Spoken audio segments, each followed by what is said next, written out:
네, 국회가 또다시 내년도 예산안 처리에 법정 시한을 넘기게 됐습니다. 결국 여야가 교섭단체 3당이 참여하는 협의체를 꾸려서 심사를 이어가기로 했지만 깜깜이 밀실 심사가 될 거라는 우려가 나옵니다. 네, 용인대 최창렬 교육대학원장, 문화일보 이현종 논설위원과 짚어보겠습니다. 어서 오십시오. 네, 안녕하세요.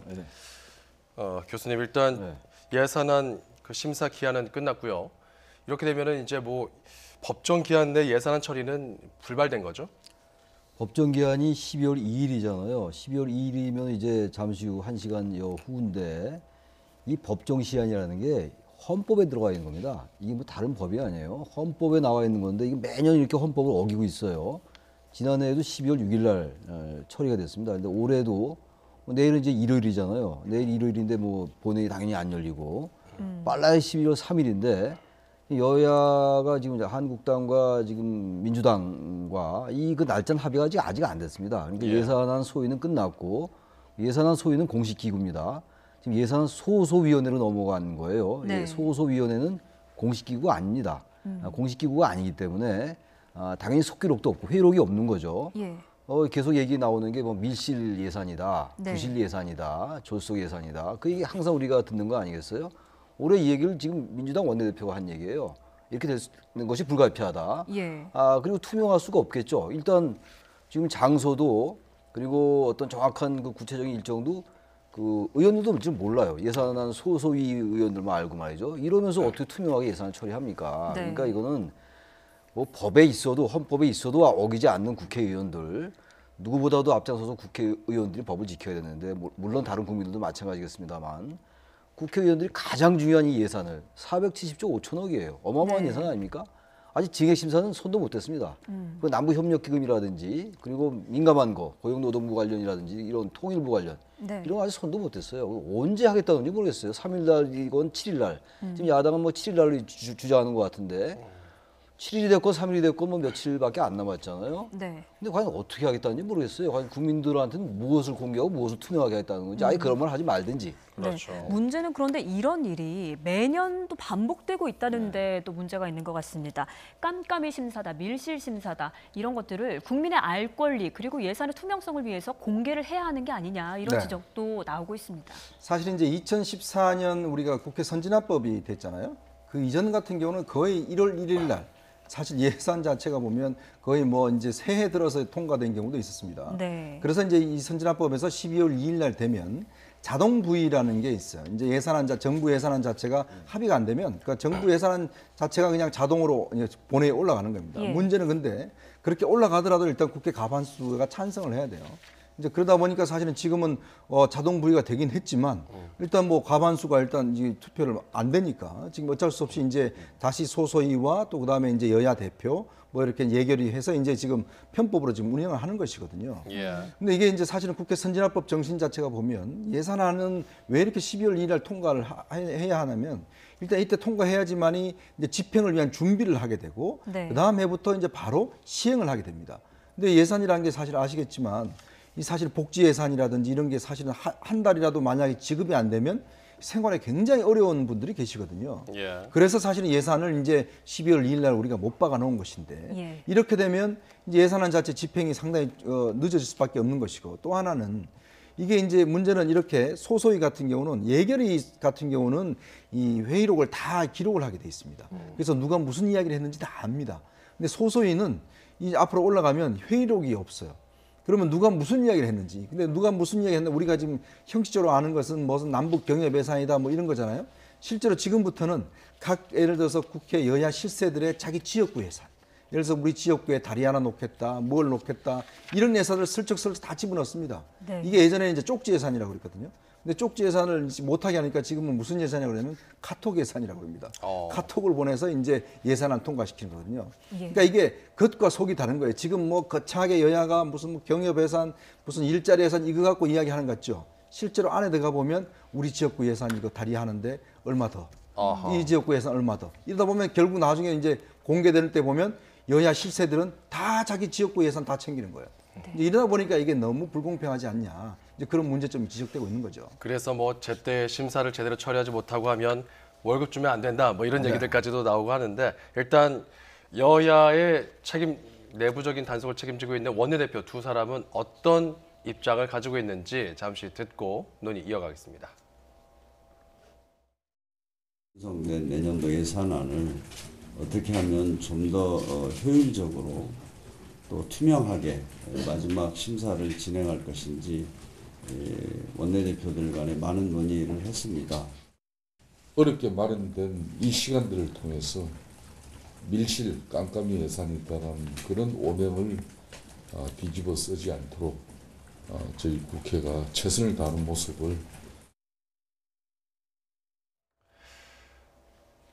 네, 밀실 깜깜이 예산에 대해서 눈치는 보고 있는 것 같습니다. 그런데 지금 뭐 눈치를 본다 하더라도 사실 야권에서는 특히 바른미래당과 함께 선거제도 개혁까지 이번에 같이 연계해서 하겠다. 이거 뭐 지역구 예산 이런 것들 떠나서 아예 선거제도 개혁까지 이걸 논하게 되면은 더 어렵게 되지 않겠습니까? 그냥 예산안 이 문제는 앞으로 연결을 좀 시키지 말았으면 좋겠어요.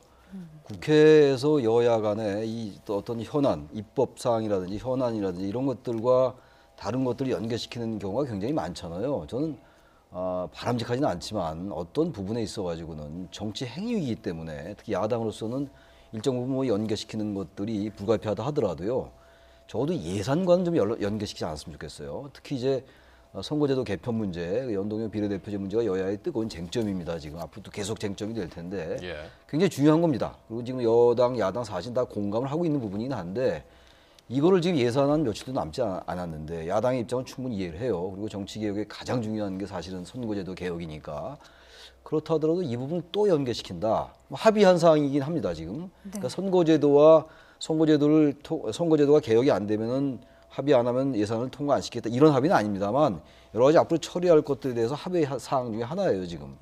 그렇다 하더라도 지금 충분히 얘기를 나누고 있습니다만 예산안이 여전히 지금 깜깜이 예산, 밀실 예산이 지금 되고 있는데 지금 이제 야당 원내대표는 깜깜이 예산이 안 되도록 노력하겠다. 그거 참 형용 모순이에요. 당장 지금 깜깜이 예산으로 들어갔는데 안 되도록 노력한다고 말하긴 그렇긴 한데 적어도 이 자꾸 연결시키기가 더 늦어진 것도 있어요. 그리고 이번 올해 예산안이 좀 심의도 좀 늦게 시작이 됐거든요. 그렇죠. 근데 그런 가운데 또 설상가상으로 또 야당이 이것과 많이 연결시킨 게 있어요. 국회 보이콧 같은 게 좀 있었잖아요. 다른 정치 현안과 맞물리면서 그러다 보니까 이게 더 늦어진 거거든요. 그러니까 야당의 그런 선거제도 개혁, 정치 개혁에 대한 입장은 충분히 이해를 하겠습니다만 예산과 좀 연계시키지 않는 게 좀 바람직하다. 적어도 며칠 동안 예산안 지금 가뜩이나 부지심사가 되고 있는데 그런 것들을 좀 촉구하고 싶습니다. 네, 카톡 예산, 지역구 예산 언급을 해주셨습니다만 이런 일이 더 이상 반복되지 않으려면 뭔가 특단의 조치가 필요할 것 같은데 어떤 조치가 있으면 좋을까요? 저는 그래서 지금 사실은 이제 뭐 예산 관계 취재를 쭉 해보면 항상 이제 예산 결산 다 끝나잖아요. 그러면 여야 대표, 원내대표, 그다음에 예결위 간사들, 예결위 위원들 자기 지역구 예산 다 챙겨갑니다. 그거 나는 이렇게 이만큼 땄어요라고 하면 이제 지역구의 다음 선거 때 정말 유리하게 되는 거죠. 아마 이번에 저는 똑같은 걸 봅니다. 왜 우리 깜깜이를 하냐면 옛날에는요 이 예산 그 소소위를 호텔에서 했어요. 이 국회에서 하지도 않고. 그래서 이제 결국은 겉으로는 무슨 큰 예산 하면서 실제로는 내 지역구 예산 얼마 정도 주면 내가 이거 통과시켜 줄게. 뭐 이런 식의 어떤 거래들이 일어나는 거거든요. 그래서 뭐 우리 지역구에 다리 2개 세워주면 예산 통과시켜 준다든지 이런 식의 거래들이 일어나기 때문에 이 소소위라는 데가 제가 보기엔 결정적인 문제예요. 이거는 예를 들어서 국회 어디에 장소를 정해놓고 그 다음에 이거를 회의록을 공개를 해야 됩니다. 국회에서 하는 것도 아닌가 보네요. 그렇죠. 이게 어디 사는지 모릅니다, 지금. 지금 뭐 제가 알기로는 이제 이번에 아마 국회에서 할 것 같은데 장소도 공개되지 않고 사람 일단 어디서 하는지도 아무도 모릅니다. 그래 놓고 이제 지금 깜깜이 예산 하지 않겠다고 하는 거거든요. 그러면 저는 그래서 이제 앞으로 예산 만약에 지금 일단 시한을 넘겼기 때문에 자, 그러면 언제부터 어느 장소에서 누가 참석한 거 한다. 그다음에 회의록 저는 해야 된다 봅니다. 그렇죠. 그러면 그 거래가 이루어질 수가 없는 거예요. 나중에 우리가 회의록을 보면 자, 이 회의록 속에서 누가 정말 나라를 위한 예산을 논의를 했는지 아니면 자기 지역구 예산만 따기 위해서 노력을 했는지 그게 드러날 거 아니겠습니까? 그러게 지금 양당 원내대표들이 깜깜이 예산 안 되겠다 공약을 했잖아요. 그러면 그거는 회의록을 공개하면 저는 깨끗하게 끝나는 문제예요. 근데 그거는 공개 안 하거든요. 그러니까 그 결국 국민을 속이고 있는 거 아니겠습니까? 자, 그렇다면 지금 저런 진정성이 있다고 한다면 그 예산을 공개하면 저는 그 문제는 상당히 해소될 거라고 봅니다. 또 하나 거기에 이제 부연해서 말씀드리고 싶은 게 지금 이제 어제 11시 57분에 예산안 소위가 끝났어요. 어제 법정 시한은 이제 처리가 안 되는 거죠. 그리고 그러다 보니까 그 11시 57분 거의 자정까지 그거를 맞춰야 되니까 1분에 뭐 몇 억씩 왔다 갔다 하고 몇 개 기관이 1분에 다 통과가 되고 삭감 뭐 정해지고 이런단 말이에요. 그러니까 지금 소소위라는 게 과거의 개수조정소위원회예요. 예. 개수를 조정한다 이런 얘기, 개수. 근데 말이 개수지 거기서 뭐 10억 몇 억 왔다 갔다 하는 건 일도 아니거든요. 그리고 이제 흔히 그 민원성 예산, 이제 우리 그 이현정 의원이 충분히 설명했습니다만 그런 것들이 거의 관행화돼 있어요. 그 개수조정소위라는 게 소소위원회로 이름을 바꾼 것에 불과합니다. 개수조정소위라는 게 너무 이제 그런 분위기를 풍기니까 예. 어떻게 보면 이건 사실은 눈 가리고 아웅이에요. 소소위라는 것으로 바꾼 거에 불과하기 때문에 이건 어떻게든 올해를 마지막으로 해가지고 네. 일단 예산안이 12월 2일이면 헌법사항이니까 적어도 예산에 관련된 또 법이 있거든요. 거기에 아주 명시할 필요가 있어요. 이렇게 하면 안 되죠. 이렇게 하면서 뭘 투명하게 한다 그럽니까? 의원들이 내년 후년이 총선거잖아요. 그러니까 더 급해요 지금. 자기 지역구에 뭐 어쨌든 눈에 가시적으로 볼 수 있는 것들을 해야 되니까. 예. 그러면서 뭘 이제 국가를 위한다고 그래요. 이거는 뭐 매년 이맘때면 나온 얘기예요. 그렇죠. 근데 뭐 국정감사도 끝나면 비슷한 얘기 나오듯이 이거 똑같은데 이건 그야말로 정치개혁, 선거제도 개혁 앞서서 이런 국회개혁부터 해야 된다고 생각합니다. 예. 뭐 국회의원은 그 지역구 기반 국회의원들 같은 경우는 지역구도 중요하지만 국민 전체의 대표성도 띠는 게 국회의원이기 때문에 이 부분에 대해서는 좀 뼈아프게 의원들이 자정의 노력을 해야 되지 않을까 싶습니다. 자정의 노력을 또 하는 곳일까요? 청와대 쪽으로 가보겠습니다. 특별감찰 반원들의 비위 행위로 조국 민정수석이 반부패 비서관실 산하 특별감찰반 직원 전원을 교체해버렸어요. 네. 상당히 심각한 상황이죠. 이거는 뭐 거의 제가 볼 때 유사한 일이 없었던 일입니다. 예전에 아시겠지만 이 특별감찰반은 김대중 대통령 시절에 당시에 사직동 팀이라고 아마 아실 겁니다. 경찰청 특수수사대가 이제 구성이 됐는데 법무부 비서관 산하에서. 근데 그때 이제 온노비 사건 뭐 등등 이게 문제가 됐었죠. 뭐 가깝게는 지난 박근혜 정부 때 그때 박관천 경정이라고 있었지 않습니까? 청와대에 파견 나간. 뭐 권력 서열 1위는 최순실이다 하는 뭐 그런 이야기. 그 이야기 사실 공개되면서부터 사실은 박근혜 정부가 상당히 흔들리기 시작했죠. 바로 그 후신이 지금 이제 특별감찰반입니다.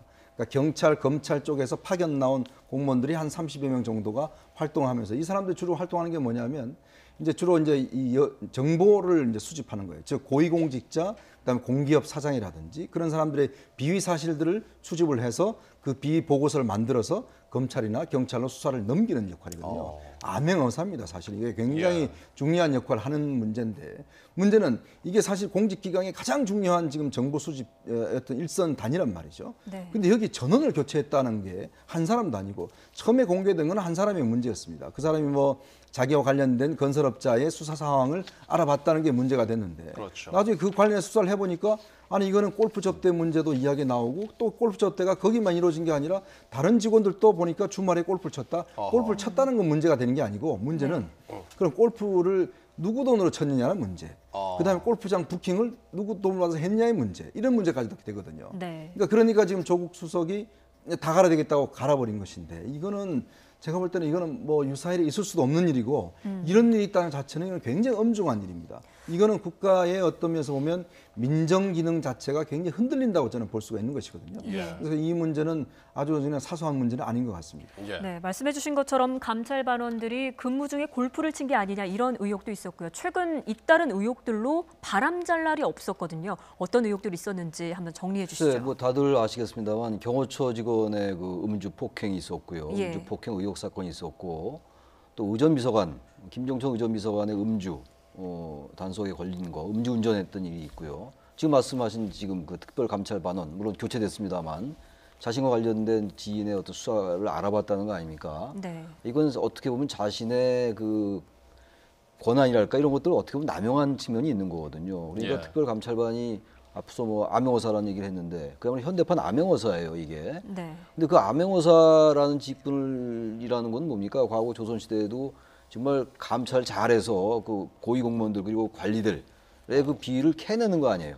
근데 본인들이 이런 식의 일반 국민들도 잘 하지 않는 일들을 한다는 거는 청와대 심각한 공직기강에 문제가 생겼다고 생각해요. 그리고 좀 지나간 일입니다만 의전비서관의 그 어떤 그 대통령 의전에 관련된 것도 문제가 좀 제기됐었잖아요. 예. 이런 것들이 총체적으로 조금 사안들은 다른 것이긴 합니다만 청와대의 기강이 상당히 해이졌다라고 볼 수밖에 없고 이게 그리고 상당 부분 지금 민정수석실에서 일어나고 있는 일들이거든요. 그리고 예. 특별감찰관실이라는 게 그 민정수석실 밑에 있는 공직기관 비서관실과 관련된 것들이기 때문에 이건 청와대에도 그렇고 어떻게 보면 조금 더 논리를 좀 확산시킨다면은 여권이 대단히 무겁게 엄중하게 받아들여야 될 부분이라고 생각합니다. 그렇죠.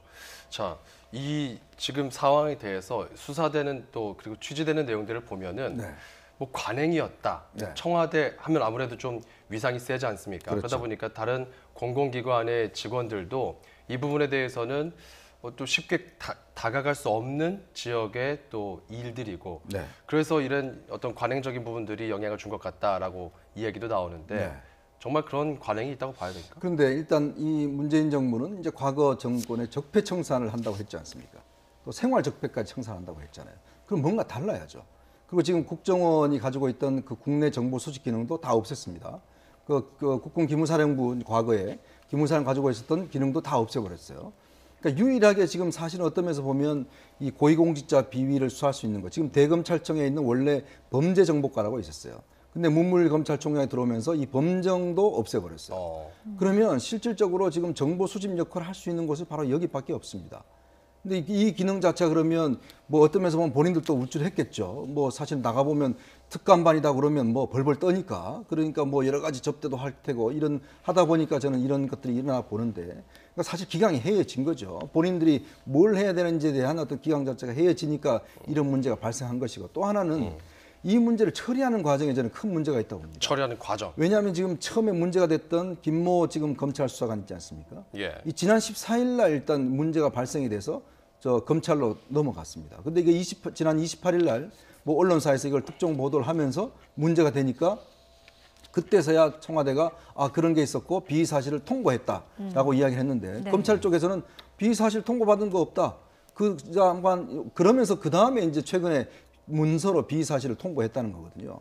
그러면 만약에 이 언론에서 이게 보도가 안 됐으면 이 문제는 그냥 덮어지는 겁니다. 그렇죠. 근데 과연 그러면 지금 우리가 보십시오. 지난번 우병우 민정수석이 있을 시절에 많은 문제들이 지금까지 다 공개가 됐고 이걸 다 수사를 해왔지 않습니까?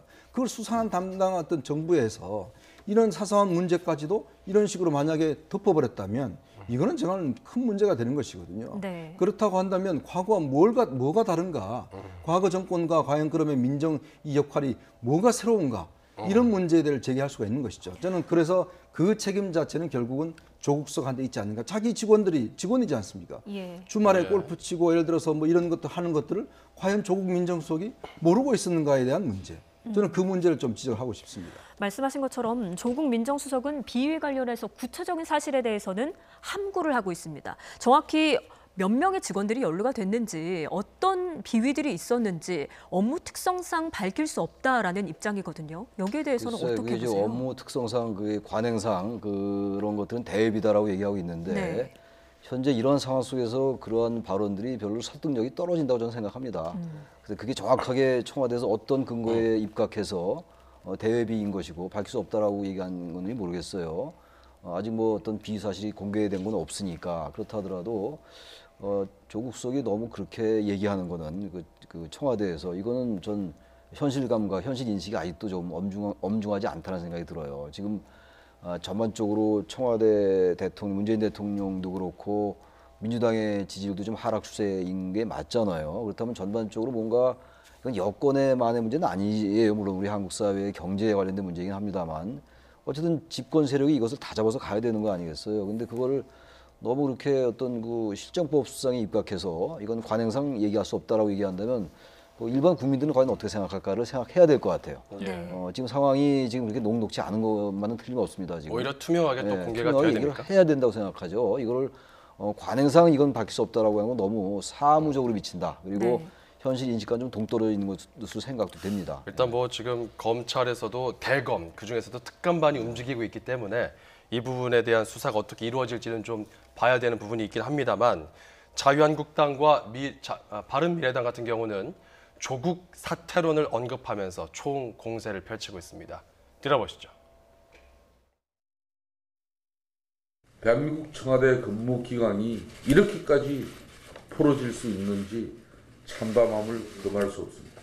특검반 책임자인 조국 민정수석은 당장 국민들에게 사과하고 사퇴하시는 게 정답입니다. 청와대 공직자들의 오만과 횡포가 끊이질 않고 있습니다. 문재인 대통령의 레임덕이 시작되었다는 말이 끊이지 않는 이유입니다. 네, 뭐 김성태 원내대표 같은 경우는 계속해서 조국 수석, 네. 특히 뭐 SNS나 하고 있기 때문에 더 그렇다 이런 식으로 비꼬기도 하고요. 네. 손학규 대표 같은 경우는 계속해서 문 정권의 권력 누수를 지적하고 있거든요. 네. 이 민정이라는 게 어떤 이 민정 자체의 어떤 한자의 뜻을 풀이해 보면 결국 이제 국민의 민심을 살핀다는 뜻이거든요. 어떤 면에서 보면 청와대와 국민을 연결시켜주는 어떤 가교 역할을 하는 겁니다. 즉 국민들이 어떻게 생각을 하고 이런 민심이 어떻다는 것을 실제로 민정수석이 전달해 줘야 되는 것이고 거기에 또 사정기관을 전체로 총괄하는 그런 위치에 있지 않습니까?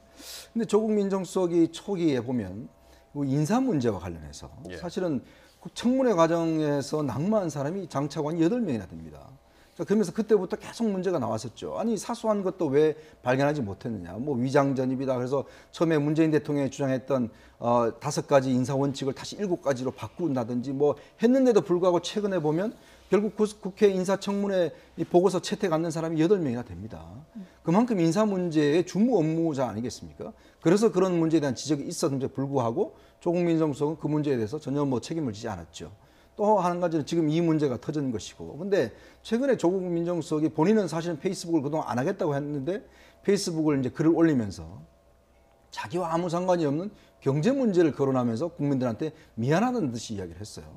근데 본인은 그거는 경제 수석이어야 되는데 오히려 경제 쪽에서는 이게 지금 경제가 잘못된 게 아니다, 위기가 아니다라고 이야기를 하고 있는데 민정수석이 나서서 경제 문제를 사과할 이유가 뭐가 있겠습니까? 자, 그럼에도 불구하고 지금 이 사태가 터진 데 대해서 저는 민정수석이 미안하다 사과했다는 말은 들어본 적이 없습니다.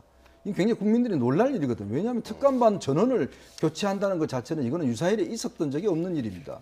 이런 중대한 이런 일이 자기가 통과하는 그 밑에 있는 행정관들이나 비서관들이 있었는데 지금까지도 사과 한마디 없다는 것 자체 저는 이게 좀 유체이탈인 게 아닌가, 너무 남의 일 이야기를 하는 것이 아닌가. 저는 야당의 어떤 비판도 보면 충분히 조국 수석이나 저는 임종석 실장이 정말 귀 여겨 들을 저는 측면이 있다고 봅니다. 예. 네, 압박이 만약 더욱 거세진다면 조국 수석이 뭐 잦은 사퇴할 가능성도 있다고 보십니까? 글쎄요, 뭐 그 가능성까지는 제가 정확히 모르겠어요. 근데 아무튼 대통령이 귀국한 다음에 어떤 조치를 취할지 굉장히 귀추가 주목된 상황인데 예. 아무튼 지금 여러 가지 거론되는 것들이 한두 개가 아닌 거잖아요. 그게 시기적으로 이상하게 우연의 일치일지 모르지만 연결돼 있고 그런 부분들이 전부 이제 민정수석실 산하에서 반부패 비서관실에서 일어나고 이랬단 말이죠. 그러니까 이 부분은 뭐 사퇴를 할지 안 할지는 모르겠어요. 근데 만약에 민정수석이 사퇴를 하게 된다면은 지금 현재의 집권 여당은 더욱더 집권 세력은 더 난조에 빠질 수 있다고 생각합니다. 좀 그래서 사퇴 가능성은 높지는 않은 것 같긴 해요. 그런데 네. 어쨌든 여론이 더 악화된다든지 이 부분이 정치적으로 어떻게 발화되느냐에 따라서 그 가능성을 완전히 배제할 수 없을 것 같아요. 특감반 전원 교체는 잘한 겁니까? 전원 교체가 오죽하면 전원 교체를 했겠어요. 대단히 이례적인 일인데 그러니까 그만큼 현실 인식을 정확히 하고는 있는 것 같아요. 쇄신 차원이다. 쇄신 차원이고 우리가 어쨌든 이 상황이 대단히 엄중하다고 인식하고 있는데 예. 어쨌든 조국 수석이 민정수석으로서 그 책임자이기 때문에 그리고 이것을 몰랐다면 무능한 것이고 알았는데 조치를 안 했다면 또 문제가 되는. 아까도 보니까 방송사에 또 새로운 사실이 나오더라고요. 그 이제 그것도 민정수석실 산하 일이에요. 뭐 과기정통부의 네. 감사관의 비리 첩보를 보고했다 뭐 이런 것들도 나오더라고요. 근데 이건 굉장히 엄중한 일이거든요. 지금 얘기됐던 것보다 훨씬 더 심각한 일이기 때문에 이런 것들에 대해서 향후 추이를 좀 지켜봐야 될 것 같아요. 예. 네. 그 상황을 좀 보고 그런 다음에 사퇴 가능성을 얘기해도 늦지 않다고 생각합니다. 네, 그런데 이 전원 교체 카드가요. 비위에 연루되지 않은 직원들도 분명히 있을 것 아닙니까? 그런데 이 직원들도 갑자기 교체가 된다면 억울할 직원들도 또 나오지 또 지금 않을까 싶습니다. 특별감찰관실의 분위기를 전반적으로 혁신하지 않으면 안 된다. 이제 그 정도로 지금 보도된 거 이외에 다른 것들이 뭐 있는지는 잘 모르겠습니다만 적어도 그러한 상황들에 대해서 민정수석실이 대단히 엄중하게 보고 있는 것만은 분명해요. 그렇지 예. 않고 뭐 지금 말씀처럼 전혀 관계가 안 되는 인사들까지 전부 교체할 필요는 없는 거거든요. 그만큼 이 특별감찰관실의 역할이 중요한 것이고 예. 근데 이게 지금 기강에 관련된 것을 다루는 곳인데 그 기강이 무너지고 있는 것이거든요. 그래서 아마 그 전원 교체를 한 것이 아니냐 이렇게 보여집니다. 예. 네. 뭐 일단 그 원 기관으로 다 원복이 된 상태이기 때문에 네. 이 사람들에 대한 어떤 향후의 처분은 소속 기관에서 정할 것이고요. 일단 청와대는 청와대고 여당도 굉장히 난감한 상황입니다. 홍영표 민주당 원내대표의 이야기 직접 들어보시죠. 청와대에서 그런 일이 있어서는 안 된다고 생각합니다. 저도 뭐 정확하게 보고를 안 받았지만 청와대에서 적절한 조치를 취할 것으로 그렇게 생각합니다. 네, 지금 여당 원내대표도 쉽지 않은 지금 말을 하고 있는 겁니다. 그렇죠. 문재인 대통령 같은 경우는 그 김종천 전 의전비서관 직권 면직하지 않았습니까? 굉장히 강하게 처분을 하고 지금 GC입에 참석하러 갔단 말이죠. 돌아오게 된다면 어떤 조치를 내놓게 될까요? 참 항상 보면 이게 대통령이 외유 나가실 때 꼭 이런 큰 일들이 터집니다. 그래서 보면 대통령이 뭐 지난번 기무사 문제 같은 경우도 외국에서 직접 지시를 했지 않습니까? 이게 뭐 이 계엄령 문건 관련해서 수사 지시하기도 하고 또 이번에도 이제 지금 G20 회의 가시고 계신데 이 문제가 이제 터진 상황이죠. 그러니까요. 그리고 지금 보면 이제 사실 여당에서도 엄중하게 생각하는 게 사실 청와대가 지난번 이제 임종석 비서실장의 이제 선글라스 사건 이후로 사실 내부적으로 보면 이 청와대가 조금 이게 민심하고 조금 자꾸 이게 떨어진 거 아닌가. 그리고 또 기강 회의가 있는 것 아닌가. 특히 이제 김종천 비서관 같은 경우는 이제 임종석 실장의 또 측근이었지 않습니까? 그리고 사실은 대통령이 G20 회의를 가기 얼마 전인데 이게 의전 비서관이라는 게 굉장히 중요한 자리입니다.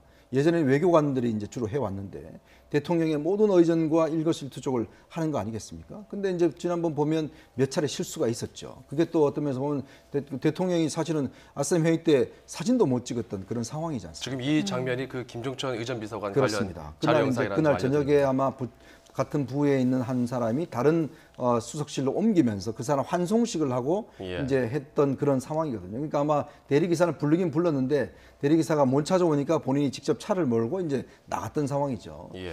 이제 그런 상황인데 결국 이제 어떤 면에서 보면 좀 더 윤창호법이 발의가 돼 있고 또 대통령이 이거는 음주운전은 살인행위다라고 했고 그걸 바로 옆에서 들은 사람 아니겠습니까? 그렇죠. 그렇다면 이 문제에 대한 좀 경각심을 가지고 있어야 될 텐데 일반인도 마찬가지인데 어떻게 보면 청와대에 있는 대통령을 최측근에서 모시는 비서관이 이제 저런 식으로 행동했기 때문에 문제가 되는 것이고 더군다나 최근에 여당의 어떤 지지도가 좀 떨어지고 있는 상황이다 보니까 네. 아마 당에서도 할 말은 많지만 그렇죠. 오히려 말을 하면 하니까 아마 홍영표 원내대표도 답답하긴 마찬가지일 겁니다. 네, 이런 점이 있는 것 같아요.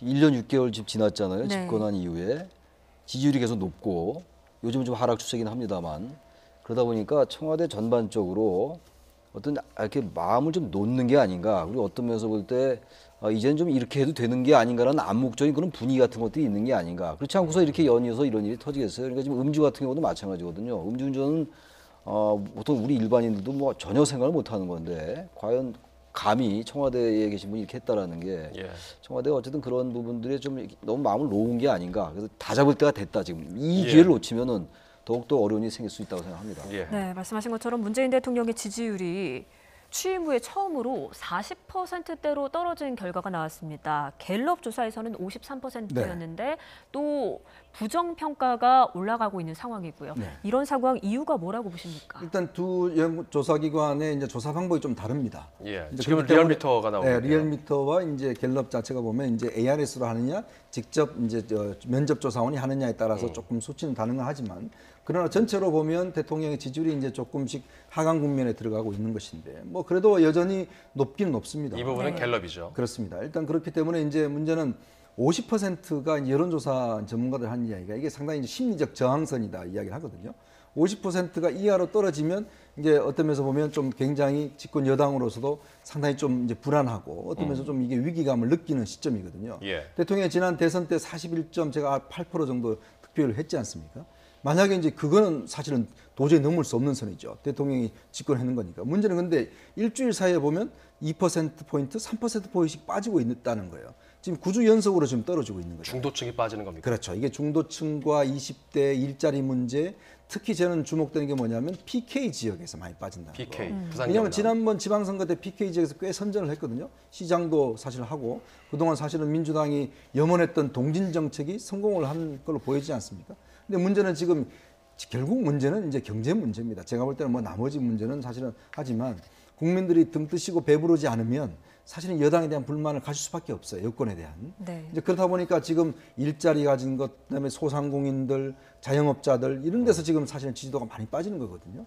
그러면서 본다면 딴 것보다는 정말 경제 문제에 대한 근본적 전환들이 좀 필요할 거 봅니다. 대통령께서 네. 이제 갔다 오시고 나면 지금 이제 정책실장과 홍남기 후보자 같은 경우는 4일날 지금 청문회를 하지 않습니까? 어쨌거나 이 기간을 통해서 뭔가 경제 정책에 대한 전환이 없으면 아마 이 추세 자체를 조금 제어하기에는 남북 정책만 가지고서는 이걸 저항으로 하기에는 역부족이지 않을까라는 생각도 듭니다. 말씀하신 것처럼 경제 그리고 민생 문제 주요 원인으로 꼽히고 있고 이렇게 지지율 하락이 우려되는 상황에서 기강회의 문제까지 계속 불거지고 있어서 아무래도 청와대 입장에서는 국정 운영에 좀 부담이 될 수밖에 없을 것 같습니다. 그러니까 지금 이제 여러 얘기가 나오고 있잖아요. 이게 하나의 그 조짐이거든요. 시그널이기 때문에 지금 이제 이 시점에서 집권 측이 어떻게 대처하냐가 중요한 것 같아요. 지금 지지율 하락인 건 다 아니까 이제 숱하게 얘기가 나오고 있고 어제 오늘 뭐 계속 얘기가 나오고 있고 또 뭐 청와대 기강회의 얘기 뭐 저도 말씀드렸습니다만 그 얘기만 계속하고 있을 때가 아닌 것 같아요. 일단 네. 집권 세력으로서 어쨌든 뭐 야당은 당연히 공세적으로 나올 수밖에 없는 것이고 이 상황에서 어쨌든 국정 기조가 무엇이 문제가 있는가를 컨트롤 타워에서 정확히 좀 짚을 필요는 있어요. 예. 그게 하나의 여러 가지 하나의 시그널들이란 말이에요. 지지율도 좀 전체적으로 9주 내 리얼미터에 의하면 9주 동안 하락해 왔고 말이죠. 뭐 조금씩이었습니다만 그리고 네. 청와대에서도 안 일어나던 일이 일어나고 그렇다니 아직은 그래도 1년 반은 짧은 기간이란 말이에요. 지금 예. 초기니까 이게 시간이 더 지난 다음에 일어났으면 더욱더 감당하기 어려웠을 겁니다 아마. 근데 지금은 그래도 아직은 정권 초기라고 볼 수는 없다 하더라도 중기 정도 초중기쯤 되겠죠. 들어가는 거니까 그래서 아직은 레임덕이 아니란 말이에요. 이게 만약 임기 말에서 이런 일이 생겼다면 걷잡을 수 없는데 아직은 그렇지가 않기 때문에 어떻게 대처하느냐 향후 그게 중요하다고 생각합니다. 일시적인 눌림목 네, 정도로 본다 그럼요. 이런 말씀인데 이현중 의원께서는 그 레임덕까지 보십니까 아니면은 일시적인 조정 국면이라고 보십니까? 뭐 아직은 뭐 레임도 우리가 이야기할 때는 아닌 것 같아요. 그렇지만 이제 문제는 지금부터 어떻게 이 상황을 정확히 인식하느냐. 예를 들어서 뭐 최근에 청와대 뭐 경제보좌관 이야기대로 이거는 뭐 그냥 일시적인 현상이다라고 이야기를 한다든지 그보다는 오히려 이제 어떤 면에서 보면 아까 제가 말씀드렸던 경제에 대한 문제를 좀 계획을 할 필요가 있고 또 한편으로는 이제는 좀 뭔가 청와대 쇄신을 할 필요는 있을 것 같습니다. 왜냐하면 이 분위기대로 가면 사실은 내년 초 되면 또 문제가 뭐냐면 청와대에 있는 비서관과 이런 사람들이 총선 출마할 사람들이 청와대를 다 나오려고 하고 있는 시점이에요. 왜냐하면 이 총선 한 1년 앞두고 이제 경선이 요즘은 이제 그냥 간다고 되는 게 아니거든요. 미리 가야 되기 때문에 아마 제가 알기로는 내년 4월 정도에 다들 나오려고 할 것 같아요. 그러면 이 문제를 어떻게 할 것이냐. 그러면 지금 청와대에 근무하고 있는 비서관들 중에 제가 알기로는 한 10명 이상이 지금 타겟 총선에 출마할 것으로 보여지는데. 취재하신 내용이군요. 그렇죠. 그러니까 예. 그 사람들이 만약에 내년 4월에 왕창 빠져버리면 이건 어떤 면에서 큰 문제가 될 수가 있거든요. 오히려 이런 기회에 사실 좀 빨리 청와대 개편을 좀 당겨서 할 필요가 있지 않는가라는 생각도 듭니다. 알겠습니다. 자, 오늘 여기까지 하겠습니다. 용인대 최창결 교육대학원장, 문화일보 이현중 논설위원과 함께했습니다. 두 분 고맙습니다. 고맙습니다.